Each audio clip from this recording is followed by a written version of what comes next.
Kabar baik, Ardi Idrus sudah bisa bermain saat Persebaya lawan Maluku United.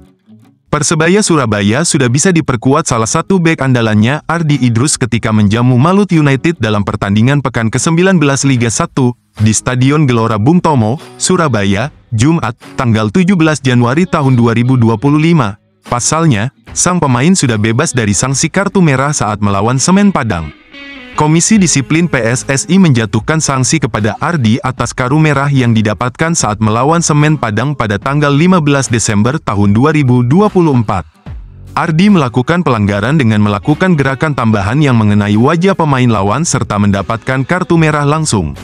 Maka Komdis PSSI memberikan sanksi tambahan larangan bermain sebanyak 2 pertandingan dan denda 10 juta, sehingga Ardi melewatkan pertandingan Persebaya ketika melawan Borneo FC, Bali United dan PSS Sleman. Absennya Ardi cukup merugikan tim. Pelatih Persebaya Paul Munster kini sudah bisa sedikit tenang saat akan melawan Maluku United dengan kembalinya Ardi. Lini belakang Bajul Ijo diprediksi akan lebih kokoh dengan hadirnya Ardi di lapangan. Pemain 31 tahun tersebut tampak mengikuti latihan persiapan melawan Laskar Kieraha. Bebas sanksi, Ardi Idrus siap bela Persebaya lawan Maluku United, tulis Instagram resmi Persebaya yang menampilkan momen Ardi Idrus berlatih, Senin, tanggal 13 Januari tahun 2025. Persebaya Surabaya versus Maluku United, 3 pemain kunci Bajul Ijo yang kans acak-acak pertahanan Kieraha. Persebaya Surabaya akan menjamu Maluku United pada matchday ke-19 kompetisi Liga 1 2024-2025.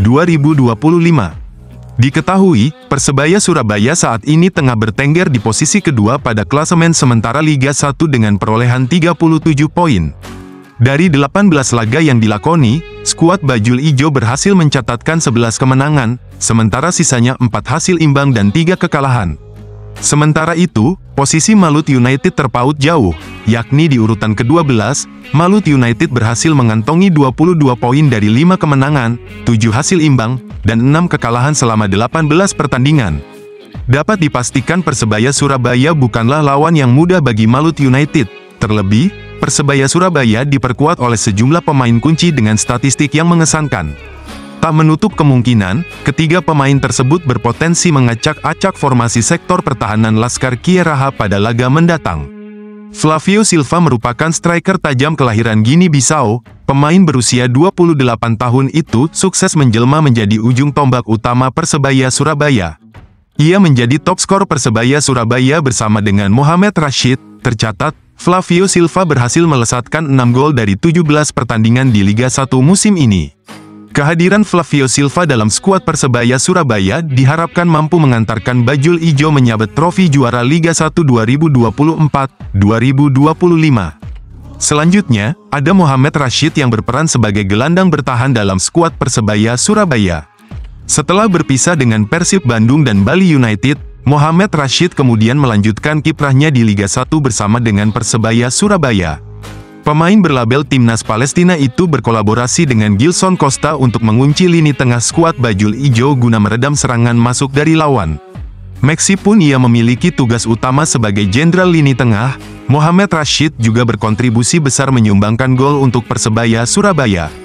Tercatat, Mohamed Rashid telah mencetak 6 gol selama 18 pertandingan di Liga 1 2024-2025 ini. Ia pun menjadi top skor Persebaya Surabaya bersama dengan striker utama Bajul Ijo, yakni Flavio Silva. Terakhir, ada sosok winger yang berasal dari Brasil, yakni Bruno Moreira. Bruno Moreira telah bergabung dengan Persebaya Surabaya sejak tanggal 1 Juli tahun 2023 lalu. Pemain dengan market value 6,08 miliar tersebut terikat kontrak dengan Persebaya Surabaya hingga tanggal 30 April tahun 2026 mendatang. Keputusan Persebaya Surabaya untuk mendatangkan sosok Bruno Moreira memang sangat tepat. Kedatangan Bruno Moreira ke dalam skuad Bajul Ijo bisa dikatakan sebagai transfer yang sukses. Terbukti, pemain berusia 25 tahun itu berhasil menjelma menjadi winger tajam untuk Persebaya Surabaya.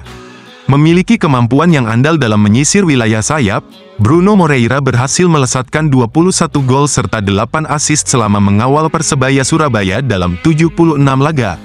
Bonek geram aksi oknum polisi di laga PSS Sleman versus Persebaya Surabaya, kami supporter, bukan kriminal. Laga pekan pertama putaran kedua Liga 1 Indonesia 2024-2025 antara PSS Sleman melawan Persebaya Surabaya menyisakan cerita pahit bagi bonek. Melalui akun Instagram @kitabonek, para supporter meluapkan kekecewaannya terhadap tindakan aparat keamanan yang dinilai arogan. Dalam unggahan tersebut, mereka menyampaikan supporter hanya ingin mendukung tim kebanggaan dan menjalin silaturahmi dengan supporter lain. Mereka juga menyoroti pentingnya sikap yang lebih santun dari aparat keamanan dalam menghadapi para supporter. Bahkan, insiden itu terjadi di depan anak-anak yang turut hadir mendukung tim kesayangannya.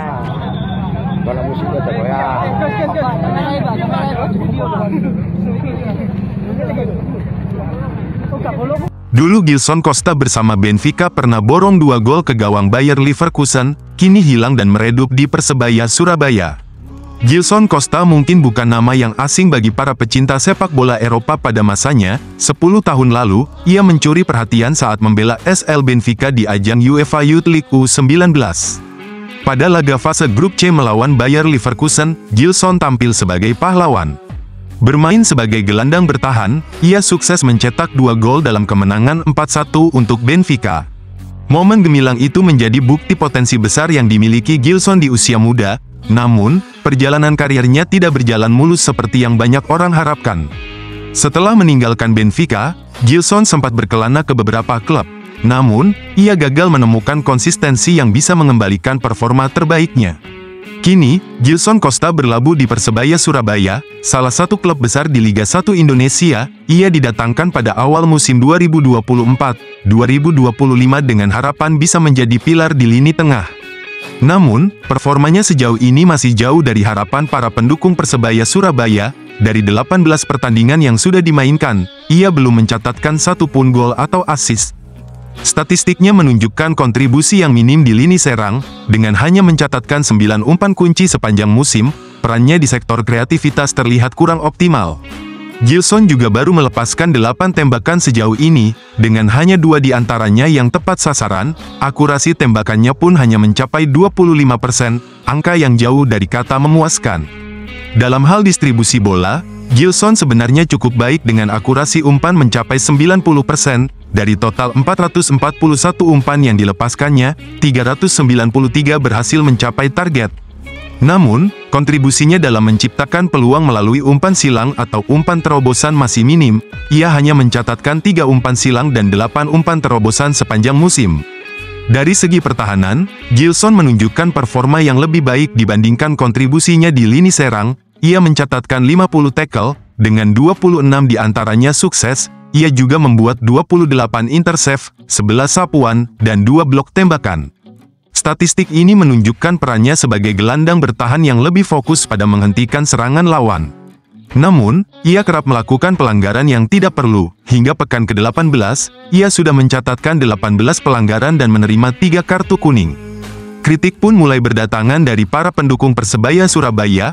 Bonek, yang dikenal sangat vokal, mereka mempertanyakan kontribusi Gilson yang dinilai tidak sebanding dengan ekspektasi.